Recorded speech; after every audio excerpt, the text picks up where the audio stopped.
사랑하는 성도 여러분, 주님의 은혜 가운데 지난 한 주간 동안도 잘 지내셨습니까? 오늘도 바이블 스터디 유튜브 동영상 앞에서 성경 공부에 임하기 위해 참석해 주신 여러분 모두에게 진심으로 감사의 말씀을 드립니다. 이 시간에도 하나님께서 우리들 각자를 위해서 예비하신 풍성한 은혜가 하나님의 말씀을 이 시간에도 갈망하는 여러분들의 심령 가운데 충만하게 임하시기를 간절히 기대하면서 오늘의 성경 공부를 시작하도록 하겠습니다.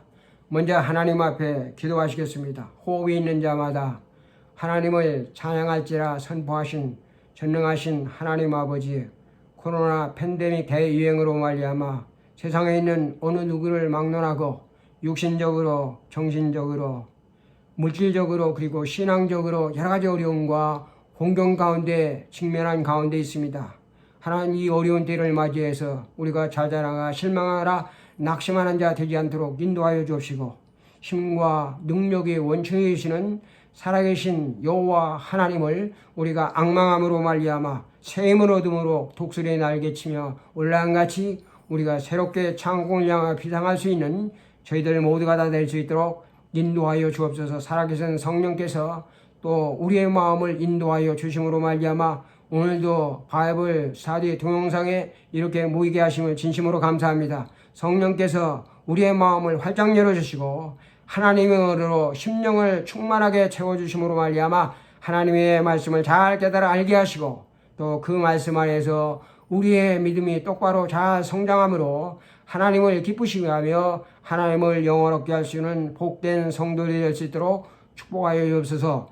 모든 말씀을 사랑이 많으신 예수님의 거룩하신 이름으로 간절히 기도합니다. 아멘. 우리는 지금까지 Exploration about the Bible이라고 하는 큰 제목을 가지고 바이블 스터디를 계속적으로 진행하고 있습니다. 여러분, 지난 시간에는 정직하고 진실하게 인간이 하나님 앞에 구원을 간구할 때 하나님께서는 인간 가운데서 몇 가지 일들을 행하시는데요. 그 중에 두 번째 일인 리제너레이션, 중생에 관한 말씀을 우리가 공부를 하였습니다. 정직하게 구원을 구하는 사람 안에서 하나님께서 첫 번째 행하시는 사역은 바로 칭의의 사역입니다. 이것은 예수 그리스도를 믿는 믿음을 보시고 하나님께서는 죄인인 우리를 가리켜 의롭다 말씀하시는 것으로서 우리가 의롭기 때문에 의롭다 이렇게 말씀하는 것이 아니라 우리가 죄가 있음에도 불구하고 무죄를 선고하고 죄인임에도 불구하고 의인이라 부르며 경건치 않음에도 불구하고 경건하다 이렇게 선포하는 것입니다. 지금 하나님의 의가 우리의 마음속으로 들어와서 우리를 의롭게 만들므로 말미암아 하나님께서 우리가 의인이다 이렇게 부르는 것이 아니라 예수 그리스도를 믿음으로 영접하는 사람들에게 그리스도의 의가 그대로 전가됨으로 말미암아 전가된 그리스도의 의를 보시고 하나님께서 우리를 의롭다 이렇게 불러주신 것입니다. 이것은 실질적으로 내적으로 경험이 되는 이것이 change in nature, 이 본질상의 변화가 아니라 이것은 change in standing, 신분상의 변화요, 이것은 관계상의 변화를 말하는 것입니다.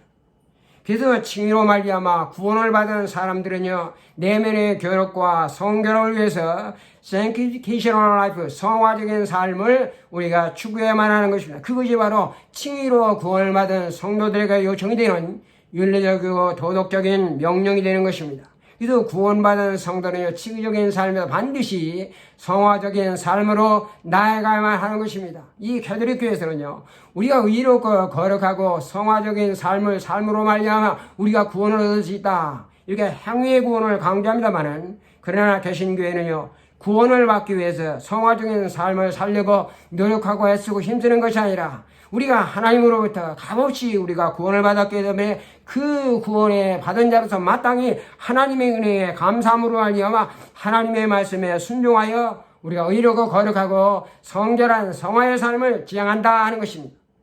정직하게 구원을 구하는 사람 안에서 하나님께서 행하시는 두 번째 사역으로는요, 이것이 바로 새로운 탄생이다, new birth를 의미하는 born again, 거듭남으로서 이것을 가리켜서 regeneration, 중생이라 이렇게 말하는 것입니다. 이 거듭난다고 하는 말은요, 예수님께서 참 니고데모에게 사용하는 말씀입니다. 그러나 오늘날 이것이 본래의 의미를 완전히 벗어나서 다른 의미로 남에게도 오용되고 있는 것을 많이 보게 됩니다. 오늘 사회 솔선수범을 보여야 되는 사회 지도층에 있는 많은 사람들이 자신들의 부덕적이고 비이로인 지난날의 잘못된 행위를 철저히 반성하고 지금까지 지냈던 생각과 마음의 자세를 완전히 바꾸어서 새로운 마음으로 살아가겠다 하는 뜻으로 이번 일을 계기로 심기일전에서 제가 거듭나겠습니다. 이렇게 말하는 사람들이 많은 사람들을 우리가 많이 보게 됩니다. 그러나 거듭남이라고 하는 것은요, 마음의 변화와 관련된 도덕과 윤리적인 문제가 아닌 것입니다. 인간의 죽은 영이 다시 태어나는 생명과 신앙과 직결되는 문제입니다. 사람이 결심하고 결단해서 되는 문제가 아니고 하나님께서 성령을 통하여 다시 출생하게 할 때만 가능한 것입니다. 그렇기 때문에 이 용어의 사용에 있어서 믿는 사람들은 특별한 주의가 필요한 것입니다. 중생은 다시 태어나는 이게 본학은 거듭남으로 해서 하나님이 주시는 새로운 생명이 탄생하는 것, 이거 어니버스 신생을 의미하는 것이. 그렇기 때문에 거듭난 중생한 성도들은요, 하나님의 자녀로서 하나님을 아버지라 부를 수 있는 것입니다. 그래서 하나님의 가족이 되었음을 우리가 고백하는 것입니다. 믿음으로 거듭남과 동시에 즉각적으로 하나님의 새로운 가족으로 하나님의 양자가 되었음을 우리가 믿음으로 고백하는 것입니다. 그래서 사도 요한은요, 이것을 가리켜서 영접하는 자, 곧 그 이름을 믿는 자들에게는 하나님의 자녀가 되는 권세를 줬으니 이런 혈통으로나 육정으로나 사람의 뜻으로 나지 아니하고 오직 하나님께로서 난 자들이라, 이렇게 말씀을 하였습니다. 중생은요, 옛사람과 옛행위를 벗어버리고 새 사랑과 새 마음으로 새로운 뉴 스타팅과 뉴 비기닝, 새로운 시작과 새로운 출발하는 것을 말하는 것입니다. 이것이 거룩하고 이롭고 성결한 삶을 향한 이게 새로운 시작을 의미하기 때문에 우리는 이것을 가리켜서 초기적인 성화다, Initial Sanctification, 이렇게 부르는 것입니다. 이 초기적인 성화에 뒤따르는 지속적인 성화의 삶을 통해서 우리가 성취된 신앙적 체험을 가리켜서 이것을 온전한 성화다, Entire Sanctification이다, 우리가 이렇게 부릅니다. 이 성화적인 삶과 그리고 성화적 초기적인 성화와 엔타이어, 이게 온전한 성화는요, 우리 크리스찬을 하기 위해서 굉장히 중요한 것입니다. 그래서 이 성화의 삶을 가리켜서 결혼으로 비유해서 설명하는 사람들이 많이 있습니다. 그래서 결혼과 관련된 두 가지 용어가 있는데요, 하나는 바로 결혼식이 있고요, 다른 나라는 결혼 생활이라고 하는 말이 있습니다. 여러분, 결혼식이라고 하는 것은요, 웨딩 세리머니로 혼인을 위한 성스러운 예식으로 오늘 하객들이 보는 앞에서 두 사람이 한 몸이 되어 일평생 동안 동거동락하는 이러한 삶을 통해서 자기들이 동거동락하는 삶을 살겠다고 선언하는 일생에 단 한 번밖에 가질 수 없는 이게 이게 바로 웨딩 세리머니가 되는 것이죠. 반면에요, 결혼 생활은요, 결혼 예식을 끝마친 두 사람이 결혼식의 증인들 앞에서 선서한 서약대로 순결을 지키며 일생 동안 매일매일 희노애락의 삶을 같이 나누며 살아가는 생활을 말하는 것입니다. 거듭남은 신랑이 되신 주님과 이제 내가 한 몸 되었음을 온 세상에 선포하는 일생에 단 한 번밖에 없는 사건으로 이것은 새로운 삶의 시작과 삶을 의미하는 초기적인 성화로서 결혼 예식과 같은 것이고, 반면에 결혼 생활은요, 결혼 생활에 뒤따르는 순결한 삶을 일생 동안 지속해 나가는 실제적인 삶을 말하는 것으로서 이것이 바로 온전한 성화를 말하는 것. 초기적인 성화는요, 이것은 출발로서 이것은 순간적이지만 온전한 성화는 완성으로서 지속적이며 점진적인 모든 과정이 되는 것입니다. 중생은 칭의와 양자와 초기적인 성화와 동시에 일어나는 은혜적인 경험을 말하는 것입니다. 이 모두가 한꺼번에 동시에 구원받는 순간에 일어나기 때문에 이것을 가리켜 우리는 칸카미턴트 이렇게 말합니다. 칭의는 믿음으로 말미암아 죄인임에도 불구하고 의인으로 여겨지는 외적인 신분상의 변화를 의미하는 것입니다. 중생은 성령께서 칭의한 자들의 죄를 씻어 마음을 새롭게 하는 내적인 변화를 말하는 것입니다. 양자는 믿음에 의해서 하나님의 자녀로 새 가족이 되는 것을 말하는 것입니다. 초기적인 성화는 성령의 도움으로 거룩하고 의롭고 성결한 삶을 향한 새 생활의 출발을 의미하는 것으로 이 모든 것이 한순간에 동시적으로 일어나는 사건인 것. 우리가 의롭다 칭함을 받을 때 우리가 내적으로 영적으로 거듭나서 우리가 영적으로 새로운 탄생이 일어나는 것이고, 새로운 탄생이 일어날 때 우리는 하나님의 자녀가 되는 것이며, 하나님의 자녀가 되는 동시에 우리는 거룩하고 의롭고 성결한 삶이, 이러한 삶을 시작하는 이러한 사람들이 한꺼번에 동시에 일어난다는 놀라운 사건입니다.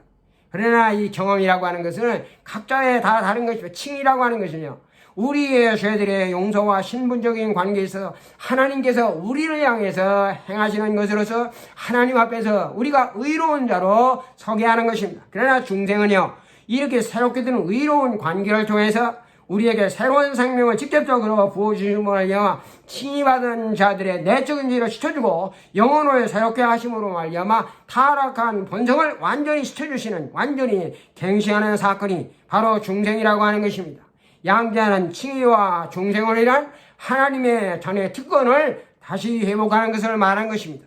칭의의 필요성은 죄 때문에 있는 것이고, 중생의 필요성은 부패성 때문에 있는 것이며, 양자의 필요성은 특권의 상실함 때문에 있는 이 세 가지 모든 경험들은요, 완전히 본질상 다르지만은 그럼에도 불구하고 이들 모두가 동일한 믿음의 행위에서 주어지는 것이며, 개인적인 경험 안에서 한꺼번에 동시에 일어난다 하는 것입니다. 칭의는 우리의 죄를 향한 하나님의 태도의 변화를 의미하는 것입니다. 그 칭의는요, 선의 은총에 의해서 구원과 그리고 회개의 필요성을 깨닫고 진실한 마음으로 죄를 뉘우치고 구원받기를 원하는 우리의 믿음을 보시고, 하나님께서 죄인을 의롭다 여기시는 우리의 밖에서 일하는 형식적이며 신분적이며 그리고 관계상의 변화를 말하는 것입니다. 여기에 관하여 오늘 중생이라고 하는 것은 우리의 내면에서 일어나는 실제적인 이러한 변화로서 새 영으로 말미암아 옛 영의 죽음을 의미하는 것입니다. 그래서 예수님은 니고데모에게 이렇게 말씀했어요. 내가 진실로 진실로 내게 이르노니 사람이 거듭나지 않으면 그는 결단코 하나님 나라를 볼 수 없고 하나님 나라에 들어갈 수 없느니라. 육으로 난 것은 육이요 영으로 난 것은 영이니라. 오늘 이렇게 말씀을 하였습니다.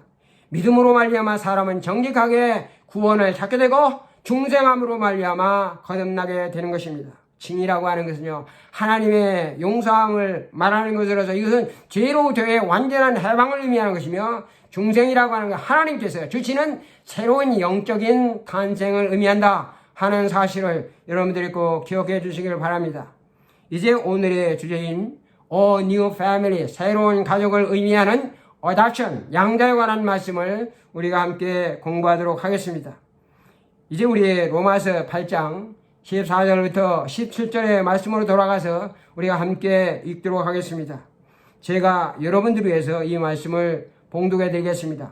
무릇 하나님의 영으로 인도함을 받는 사람은 곧 하나님의 아들이라. 너희는 다시 무서워하는 종의 영을 받지 아니하고 양자의 영을 받았으므로 우리가 아바 아버지라 부르느니라. 성령이 친히 우리의 영과 더불어 우리가 하나님의 자녀인 것을 증언하니 자녀이면 또한 상속자요 상속자고 하나님의 상속자요 그리스도와 함께한 상속자니 우리가 그와 함께 영광을 받기 위하여 고난도 함께 받아야 할 것이니라. 아멘.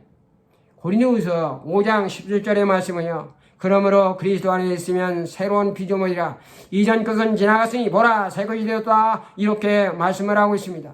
인간의 구원에 있어서 오늘 이 말씀을 하나님께서 우리 가운데 행하시는 그 사역에 대해서 가장 잘 설명해주고 있는 말씀이 되는 것입니다. 인간의 구원을 위해서 하나님은요, 그리스도 안에서 사람들을 새 사람이 되게 하시고 새로운 존재로 창조로 하시는 것입니다. 그리스도 안에 있는 사람은 새로운 피조물이요 새 것이 되는 것으로 그 사람은 하나님으로부터의 새로운 생명을 받아서 이제는 새로운 가족이 되는 것입니다. 양자라고 하는 것이 바로 이것을 의미하는 새로운 가족이 되는 것을 의미하는 것입니다. 오늘 함께 읽은 로마서 8장 14절부터 17절의 말씀은 이것에 관해서 아주 잘 말씀해주고 있습니다. 어답션 양자라고 하는 것은 예수 그리스도를 믿어 의롭다 여김을 받은 우리가 하나님의 가족으로 받아들여지고 아들됨의 특권을 회복되었음을 알리는 하나님의 선언적인 행위를 말하는 것입니다. 지난 시간에도 언급한 것 같이 양자라고 하는 것은 시간적으로가 분명히 구별할 수 없지만은 칭의와 중생과 더불어 즉각적으로 일어나는 사건으로 우리는 이것을 가리켜서 컨커미턴트다 이렇게 말씀을 하는 것입니다. 여러분, 칭의는요, 예수 그리스도와 예수 우리를 믿을 때 하나님께서 의롭다 여기심을 받음으로 말이야 죄의 용서와 하나님과의 화해를 통하여 우리를 죄책감에서 벗어나게 하는 것입니다. 중생은요, 성령께서 우리 안에서 영적인 새로운 생명을 주심으로 말미암아 우리가 번하게인 거듭나게 하는 것입니다. 그리고 양자는 실제적으로 우리가 하나님의 가족으로 받아들여지는 것을 의미하는 것입니다. 우리가 예수 그리스도를 믿고 구원받는 순간에 칭의와 함께 이러한 사건들이 동시에 일어나는 반면에 그 경험은 각자 다 다른 것입니다. 여러분, 이 중생이라고 하는 것은요, 새로운 생명의 탄생으로서 내적인 마음의 실제적인 변화를 말하는 것입니다. 그러나 우리가 죄인임에도 의롭다 부르시고 경건하지 않음에도 불구하고 경건하다 하시는 칭의와 우리를 하나님의 자녀로 삼으시는 이 양자라고 하는 것은요, 하나님의 전적인 은혜에 의한 일반적인 법적인 선언으로 신분상 관계상 그리고 형식상의 변화를 의미하는 것입니다. 따라서 칭의와 마찬가지로 양자라고 하는 것은요, 법적인 신분과 관계가 이전과 완전히 바뀌었다 하는 것을 말씀하는 것입니다. 세상의 가족에서 이제는 하나님의 가족으로 바뀐 것입니다. 어둠의 나라에서 빛의 나라로 옮긴 것이고, 마귀의 종에서 하나님의 종으로, 그리고 죄의 종에서 의의 종으로 완전히 바뀐 것을 말합니다. 그래서 사도 바울은요, 로마서 6장 17절부터 18절에서 이렇게 말합니다. 너희가 본래 죄의 종이더니 너희에게 전하여준 바 교훈의 본을 마음으로 순종하여 죄로부터 해방이 되어 의에게 종이 되었느니라. 이렇게 함으로 우리의 신분이 완전히 달라졌음에 관하여 하나님을 향하여 감사할 것을 말씀하고 있습니다. 골로새서 1장 13절에도 그가 우리를 흑암의 권세에서 건져내사 그의 사랑의 아들의 나라로 옮기셨다. 오늘 이렇게 말씀을 하고 있습니다. 양자라고 하는 것은요, 유대인들 사이에서는요, 거의 들을 수 없는 말입니다. 오늘 이 그리스 사회에서는요, 양자를 삼는 인들이 굉장히 많이 있었습니다. 특별히 로마 사회에서는 아주 흔한 것이 바로 양자 이러한 제도였다고 하는 것입니다. 그래서 바울은요, 로마의 관습법에 정통한 사람이잖아요. 그가 로마의 관습에 정통한 자라서 로마의 법률 관계를 통해서 그리스도와 하나님과의 이런 법적 관계가 로마 시대에 주인과 양자 관계와 동일하다, 동시하였음을 우리에게 말씀하고 있는 것입니다. 그래서 로마 시대 당시, 바울 당시에 이 양자를 삼는다고 하는 것은 아들로서의 완전한 의치를 이게 부여해 주는 것을 말씀하는 것으로서요, 이 양자라고 하는 말이 그리스도와 관련돼서 한 번도 사용된 적이 없습니다. 사도 바울이 유일하게 그리스도와 함께한 공동 상속자로 양자의 지위와 특권에 관해서 언급을 하였습니다. 우리 사회에는요, 계부와 계모와 함께 양자에 대한 부정적인 사고가 무의식적으로 사회 저변에 쫙 깔려 있습니다. 친자와 양자를 분명히 차별하며 특히 상속의 문제와 관련된 법적인 분쟁으로 야기되는 경우를 우리가 많이 볼 수 있는 것입니다. 그러나 사도 바울이 말하는 이 하나님의 자녀로서의 양자라고 하는 것은 친자와 동일한 개념으로 전혀 차이가 없는 것이, 양자가 되면 친부와의 관계가 끊어지고 완전히 양부의 가정에 이제 속하여 생활을 하는 것입니다. 당시의 로마법에는 양자라고 하는 것은 친자와 동등하게 부모의 가산뿐만 아니라 사회적인 모든 지위와 신분까지도 상속하게 되어 있었습니다. 그래서 우리가 잘 아는 이 로마 초대 황제였던 아우구스투스, 이 옥타비아누스라고 하는 사람은요, 그 아버지가 누구냐, 양부가 누구냐면 줄리어스 시제잖아요. 그 유명한 줄리어스 시제가 양부였습니다. 조카이면서 양자로 삼았기 때문에 줄리어스 시제가 암살당함으로 말미암아 그가 가지고 있는 엄청난 재산을 상속을 받았습니다. 우리가 잘 아는 이 네로 황제라고 하는 사람도요, 이게 글라우디우스 황제의 양자로서 그가 죽음으로 말미암아 글라우디우스 황제를 뒤에서 로마의 황제가 된 사람입니다. 이 기독교의 최대의 박해 도미티안 황제 동안 그의 매형이었던 이게 잔 클라멘트라고 하는 그 사람의 그 두 아들이었던 그 조카들을 양자로 삼았던 것을 역사 속에서 우리가 살펴볼 수가 있는 것입니다. 법적으로 한 가정의 자녀가 되는 데에는 두 가지의 이제 두 자녀가 있어. 하나는요, 친자와 양자가 있는 것입니다. 여러분, 친자는 부모의 혈통을 받아서 출생한 자녀로 친부모의 호적과 그리고 족보에 이름이 올라갑니다. 반면에 양자는요, 친부모를 떠나 법적인 절차에 따라 다른 가정에 입양하여 양자가 되는 것을 양부모의 호적과 족보에 이름이 올라가는 것입니다. 양자는 양부모와 낳은 것도 아니고 피가 섞인 것도 아니지만은 다만 한 가지 부모의 은혜와 긍휼과 사랑으로 말미암아 아들로 받아들여지는 것이라 하는 것. 양자가 되면은요 친부모의 모든 관계가 다 끊어집니다. 과거에 그 무슨 일 했든 과거의 신분이나 행적을 전혀 문제 삼지 않습니다. 이제는 양 부모를 엄마 아빠라 부르는 것이며 입양된 가족의 한 구성원으로서 그의 이름이 새 가족의 족보에 기록이 되고 새 가정의 전통과 관습에 따라 살아가고 활동 중인 아들과 똑같은 보호와 혈통, 보호와 돌봄과 혜택과 특혜를 누리며 상속자로서의 가업을 이어받게 되는 것입니다. 그래서 사도 바울은 예수를 믿는 우리가 바로 양자의 영을 받았다. 이렇게 오늘 본문의 말씀에서 말씀하였습니다. 여러분 그리스도는요 본질적으로 하나님의 친자식으로서 하나님의 영원한 아들입니다. 그러나 우리들은요 예수님을 통해서 양자된 이게 아들들이다 하는 것입니다. 예수님은 독특한 의미의 독생자이지만 우리들은요 양자로서 하나님의 아들들이 된 것이라 하는 것입니다. 사람은요 하나님의 피조물이지만 생내적으로 하나님의 아들은 아닌 것입니다. 하나님의 독생자를 믿음으로 우리가 하나님의 자녀로서 양자가 되었다는 것입니다. 따라서 우리의 자녀권은 그리스도의 자녀권에 예속되어 있는 것으로서 주님과 더불어 우리는 공동 상속자가 되는 것을 말하는 것입니다. 사람은 하나님의 형상을 닮은 피조물이기 때문에 그리스도 안에서 하나님의 하늘에서 간 모든 신령한 복을 주시기 위하여 하나님께서는요 창세전부터 우리를 양자로 삼아 하나님의 아들로 삼고자 예정을 하였습니다. 그것이 바로 에베소 1장 4절부터 5절에 말씀하고 있습니다. 창세전에 그리스도 안에서 우리를 택하사 우리로 그 사랑 안에서 그 앞에 거룩하고 흠이 없게 하시려고 그 기쁘신 뜻을 따라 우리를 예정하사 예수 그리스도 말미암아 자기의 아들들이 되게 하셨다고 우리를 양자 삼아 복 주시고자 하신 하나님의 섭리를 찬양하라고 사도 바울은 우리에게 말씀하고 있는 것입니다. 우리가 하나님의 양자로서 아들이 될 수 있는 길은 오직 한 가지밖에 없습니다. 예수 그리스도를 믿는 믿음 외에 다른 길이나 다른 방법은 전혀 없는 것입니다. 이를 위해서 하나님은 예수님을 세상에 보내신 것입니다. 갈라디아 4장 4절부터 6절에 이렇게 말합니다. 내가 참에 하나님이 그 아들을 보내사 여자에게서 나게 하시고 율법 아래에 나게 하신 것은 율법 아래에 있는 자들을 속량하시고 우리로 아들의 명분을 얻게 하려 하심이라 이렇게 말합니다. 오늘 사도 요한도요 아까 말씀드린 영접하는 자고 그 이름을 믿는 자들에게는 하나님의 자녀가 되는 권세를 주었다 이렇게 말씀을 하고 있습니다. 예수님을 믿는 순간 즉각적으로 영 단번에 성령을 통하여 하나님의 영이신 양자의 영을 받아 우리가 하나님의 자녀가 되는 것입니다. 사람은 어느 누구나 차별 없이 예수 그리스도를 믿는 사람은 하나님의 자녀가 되어 하나님 나라의 구성원으로서 영생에 대한 소망 중에 살다가 천국에 들어가 하늘나라의 유업을 받게 될 것입니다. 사도 베드로는 하나님의 자녀들이 장래의 유업으로 받게 될 기업에 대해서 이렇게 말합니다. 썩지 않고 더럽지 아니하고 쇠하지 않은 유업을 잊게 하시나니 곧 너희를 위해서 하늘에 간직한 것이라 이렇게 말하면서 우리에게 산 소망을 주신 하나님께 찬송할 것을 말씀하고 있는 것입니다.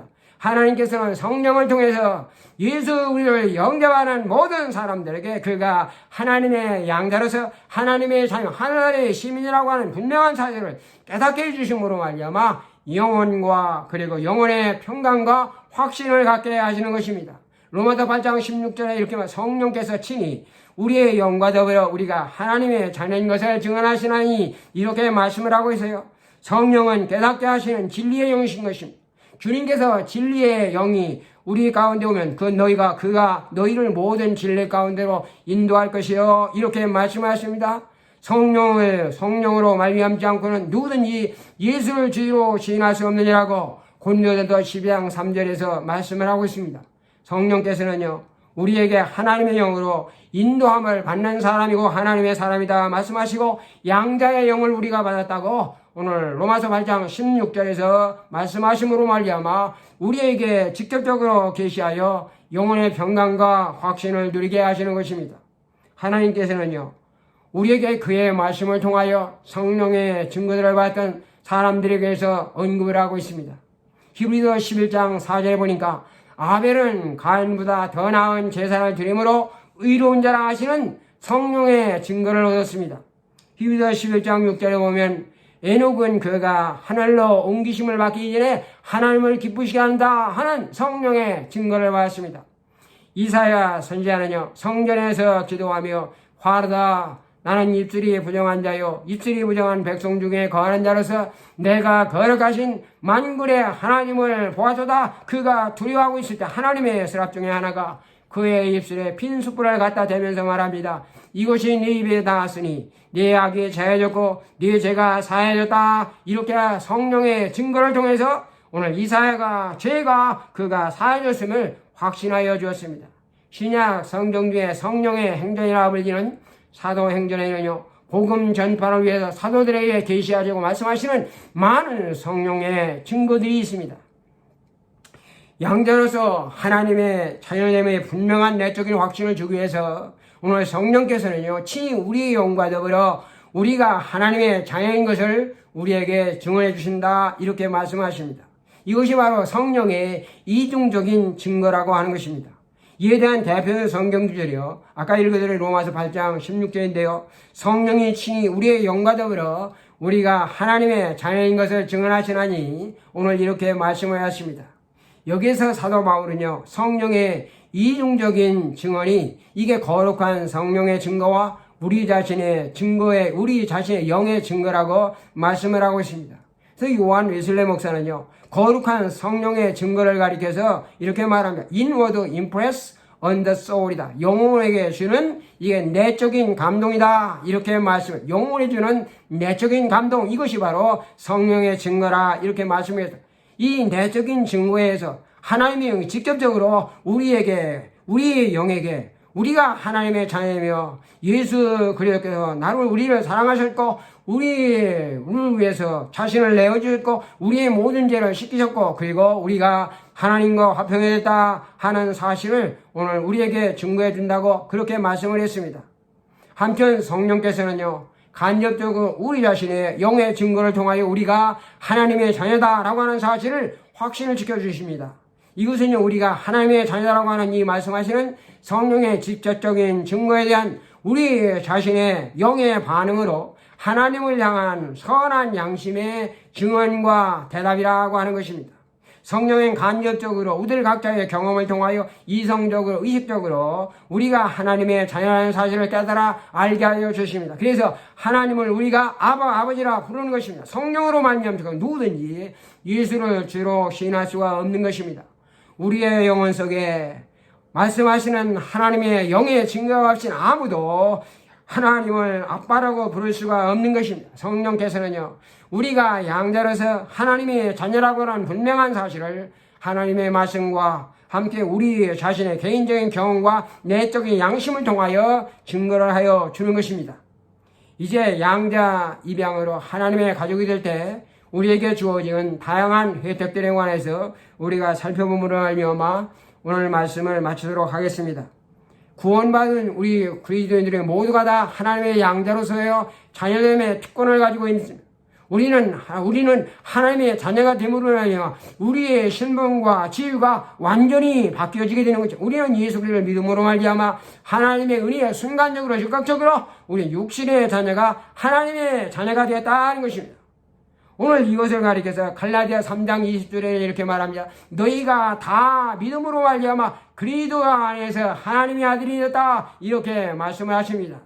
양자는 여러 가지 복잡한 법적인 절차와 심사를 거쳐서 판사 앞에 선언함으로 말미암아 획득되게 되는 것인데, 양자가 된 후에는요, 법적으로 특별한 보호를 받습니다. 그래서 사회적으로 보면 이 결혼에 대한 법률보다 양자에 대한 법률이 훨씬 더 엄격하고 구속력이 강한 것을 우리가 알 수가 있습니다. 여러분, 결혼이라고 하는 것은 부부간에 살다가 마음이 안 맞으면 이게 서로 이혼함으로 파기가 되는 것이지만은요, 이 입양이라고 하는 것은 한번 이게 서약을 하면 특별한 경우가 아니면 다시 그것을 파기시킬 수가 없는 것입니다. 칭자와 양자의 차별이 절대로 허용하지 않고 양부모가 양자로부터 아주 심각한 부당한 대우를 받았거나 양자의 생사가 3년 이상 이게 분명하지 않은 경우 외에는요, 입양이 취소되지 않는다는 것입니다. 여러분, 그리스도인은요, 하나님께서 예수 그리스도의 피값을 주고 사신 이게 영적인 양자에서 하나님의 자녀이며 하나님 나라의 백성이 되는 것입니다. 이것은 친아들을 십자가에 죽게 하심으로 말미암아 우리를 양자 삼았기 때문에 육신적인 양자의 신분과는 결코 견질 수가 없다고 하는 것입니다. 하나님께서는요 성령으로 말미암아 우리에게 인어치심으로 하나님의 것을 삼으신 거룩하고 흠없고 보배로운 독특한 신분을 가진 자들이기 때문에 마귀가 절대로 손대지 못하는 것입니다. 성령의 인도하심을 따라 사망의 엄청한 원칙을 지날 때에도 해를 받지 않으며 실족하지 않도록 눈동자와 같이 우리를 지켜주십니다. 설령 양자된 하나님에 대한 악한 행실로 하나님의 이름을 욕되게 하더라도 징계받을 수는 있어도 하나님의 신분을, 하나님의 자녀의 신분을 박탈하지는 않으신다는 것은 하나님이요 구원받은 하나님의 자녀를 영원한 천국으로 들어가게 하시는 이것이 바로 하나님의 자녀들에게 보장된 가장 위대한 축복이며 선물이 되는 것이 우리가 하나님의 자녀로 살아간다고 하는 것은 이것보다도 고귀하고 영광스러운 것은 결코 없다는 것입니다. 하나님의 자녀는 하나님의 작정하신 성민이 되는 것입니다. 하나님의 택하신 거룩한 백성으로서 주님께서 예비하시는 하나님의 나라 즉 천국에 들어갈 수 있는 자격과 특권을 우리가 갖고 있는 것입니다. 예수를 믿고 물과 성령으로 거듭나 하나님의 자녀가 되는 길 위에는요 천국에 들어갈 수 있는 다른 방법이나 다른 길은 전혀 없는 것입니다. 이것은 하나님의 자녀들만이 누릴 수 있는 지상 최대의 특권이며 권세요 축복이 된다 하는 것입니다.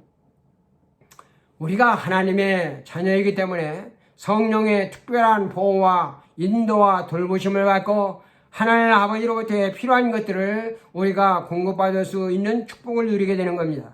무릇 성령으로 하나님의 영으로 인도함을 받는 사람이 곧 하나님의 아들이라고 말씀하십니다. 하나님께서는 하나님의 백성 이스라엘 백성들이 광야 40년의 여정 동안에 하늘에서 만나를 내려 먹여주셨고 구름기둥과 불기둥의 특별한 성령의 보호하심으로 하여 그들을 인도하여 주셨습니다. 예수님께서도 의식주를 염려하는 하나님의 자녀들을 향하여 공중의 새를 보라 들의 비는 배가 봐라 심지도 않고 거두지도 않고 수고도 않고 길쌈도 하지 않아도 너희 하늘 아버지께서 기르시고 먹이시고 입히시거든 하물며 너희일까 보냐 이렇게 말씀을 하셨습니다.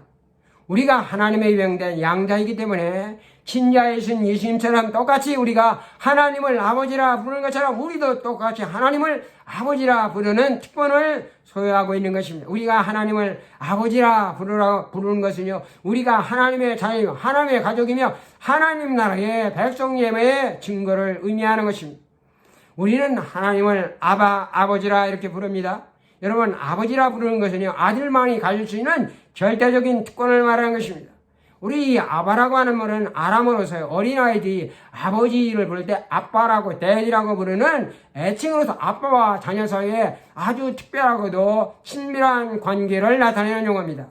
그래서 예수님께서는요 십자가에 고난당하시 바로 직전에 겟세마네 동산에서 땀방울이 되나 핏방울이 될 때까지 간절하게 기도할 때에 아빠 아버지여 아버지께서는 모든 것이 가능하오니 이 잔을 내게서 옮기시옵소서. 그러나 내 원대로 없이 아버지의 원대로 없어서 간절하게 기도할 때 아빠 아버지 이렇게 말씀했어요. 그래서 주님은 일생 전체를 통해서 십자가 상 외에는요 하나님으로부터 부르신 적이 절대로 없고 언제나 아버지라 이렇게 불렀습니다. 당시 노예들은요 상전에게 아버지라 절대로 이렇게 부르는 것이 허락이 되지 않았습니다. 그러나 예수 그리스도를 믿음으로 말미암아 하나님의 자녀가 된 우리들은요 양자의 영인 성령을 받은 자이기 때문에 주님처럼 하나님을 아버지라 부를 수 있는 것입니다. 가까이 할 수 없는 두렵고 무서운 하나님의 가장 가까운 아빠 아버지로 부르게 된 것이라 하는 것입니다. 그것이와 하나님의 자녀된 자들만이 소유한 절대적인 권세요 특권이며 은혜요 이것이 바로 축복이라고 하는 것입니다. 그래서 성령께서 우리의 영혼 속에 우리가 하나님의 자녀인 것을 알게 해주지 않으면 우리는 아무도 하나님을 결코 아빠 아버지라 부를 수가 없는 것입니다.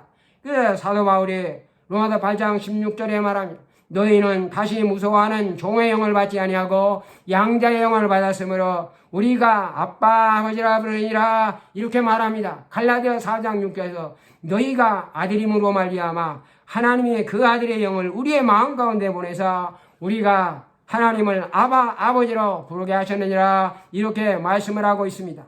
이제 마지막으로 하나님의 자녀들은 하나님 나라의 기업을 물려받을 유산 상속의 특권을 가지고 있다는 것을 말씀을 드리겠습니다. 여러분 사도 바울은요 오늘 본문의 말씀에 말합니다. 자녀이면 또한 상속자요, 상속자이면 하나님의 상속자요, 그리스도와 함께한 상속자이니 우리가 그와 함께 영광을 받기 위하여 고난도 그와 함께 받아야 하리라, 이렇게 말씀을 하십니다. 자녀가 부모의 기업을 이게 기업의 상속자가 된다는 것은 법적으로 완벽하게 보장된 당연한 권리가 되는 것입니다. 당시 로마법에서는요, 친자와 양자의 구별이 전혀 없이 모든 자녀는 평등한 상속자였고, 지금의 입양법에 따라서 이 양부모가 재산을 유산으로 나눠줄 때도 친자식에게는 유산을 남겨주지 않을 수 있어도 양자에게는 절대로 그렇게 할 수가 없다고 하는 것입니다. 하나님께서 우리를 자녀 삼으시면요, 우리에게 천국을 기업으로 물려주기 위함이었습니다. 그래서 하나님은 그가 택정하신 선민 이스라엘 백성들에게 이렇게 말합니다. 너희는 너희 하나님 여호와의 자녀이며 너는 네 하나님 여호와의 성민이라. 여호와께서 지상 만민 중에서 너희를 택하여 자기 기업의 백성으로 삼으셨느니라. 신명기 14장 1절부터 2절에 말합니다. 에베소 1장 11절에도 우리가 하나님의 기업이다, 이렇게 사도 바울이 말씀을 하고 있습니다. 여러분, 이것은 하나님께서 이스라엘 백성들을 자녀로 삼으시는 것은요, 자신의 기업을 있게 하려 하심이었다는 것입니다. 그래서 이게 하나님의 자녀가 받게 될 하나님의 기업이 과연 무엇이냐 하는 것입니다. 오늘 사도 베드로는요, 이 하나님의 기업을 가리켜서 이게 영광의 면류관이다, The Crown of Glory, 영광의 면류관이다, 이렇게 말하면서 이 영광의 기업이 바로 뭐냐, 썩지 않고 더럽지 않고 쇠하지 않은 유업을 있게 하시나니 곧 너희를 위해서 하늘에 간직한 것이라, 이렇게 말씀을 하고 있어요. 이 유업을 가리켜서 사도 누가는요, The Kingdom, 나라다, 이렇게 부릅니다. 오늘 적은 무리여 무서워 말라, 너희 아버지가 그 나라를 너에게 주시기를 기뻐하시니라. 누가복음 12장 32절에 주님께서 말씀하셔서 히브리서 기자도 우리가 흔들리지 진동치 못할 나라를 봤은즉 우리가 은혜를 받자고 히브리서 12장 28절에서 말씀을 하고 있습니다. 예수의 형제 야고보는 그것이 바로 생명의 면류관이다, crown of life, 생명의 면류관이다, 이렇게 말씀하고 있어요. 시험을 참는 자가 복이 있나니 이는 시험을 견뎌낸 자가 주께서 자기를 사랑하는 자들에게 약속하신 생명의 면류관을 얻을 것이기 때문이다라고 야고보서 1장 12절에서 말씀을 하고 있습니다. 오늘 디모데는 우리에게 그것이 바로 뭐냐, The glory, the crown of righteousness, 의의 면류관으로 이렇게 말씀하십니다. 이제 호로는 나를 위해서 의의 면류관이 예배되었으므로 주고 의로우신 재판장이 그날이 내게 줄 것이요 내게만이 아니라 주의 나타나심을 사모하는 모든 자에게라. 디모데 4장 8절에서 말씀을 하고 있습니다. 여러분, 그리스도는요, 하나님의 보좌로서 십자가에서 죽으시고 부활하신 영광스러운 기업을 차지하신 것처럼 하나님의 자녀인 우리도 복음을 위해서 고난을 받는 고난을 통해서 장차 이 영광스러운 기업의 공동 상속자가 될 것입니다. 그래서 사도 배우 바울은요, 우리가 그리스도와 함께 한 상속자인 그와 함께 영광을 받기 위해 고난도 함께 받아야 할 것을 우리에게 말씀하고 있는 것입니다. 우리는 그리스도와 함께 상속자이므로 주님이 먼저 가신 그 길을 따라가야만 하는 것입니다. 그의 영광에 동참하려면 그의 고난에 동참해야 하는 것입니다. 그래서 주님께서 우리에게 이렇게 말씀, 누구든지 나를 따라오려거든 자기를 부인하고 날마다 자기의 십자가를 지고 나를 따를 것이냐. 누구든지 제 목숨을 얻고자 하면 잃을 것이요 누구든지 나를 위해서 제 목숨을 잃으면 구원하리라. 오늘 사도 바울도 말합니다. 우리의 잠시 왔는 환난에 경한 것이 지 크고 영원한 영광에 중한 것을 우리에게 이루게 하려니라. 우리가 주목하는 것은 보이는 것이 아니요 보이지 않는 것이, 보이는 것은 잠깐이요 보이지 않는 것은 영원함이로다, 이렇게 말씀을 하였습니다. 오늘도 바이블 스터디에 참석하신 여러분 모든 분들이 우리의 산 소망이 되는 주님의 은혜와 축복이 함께 하시기를 축원합니다. The grace and the blessing of the Lord, our living hope, be with everyone who takes part in this Bible study in everlasting Gospel Church of the Nazarene. Thank you so much. See you next week.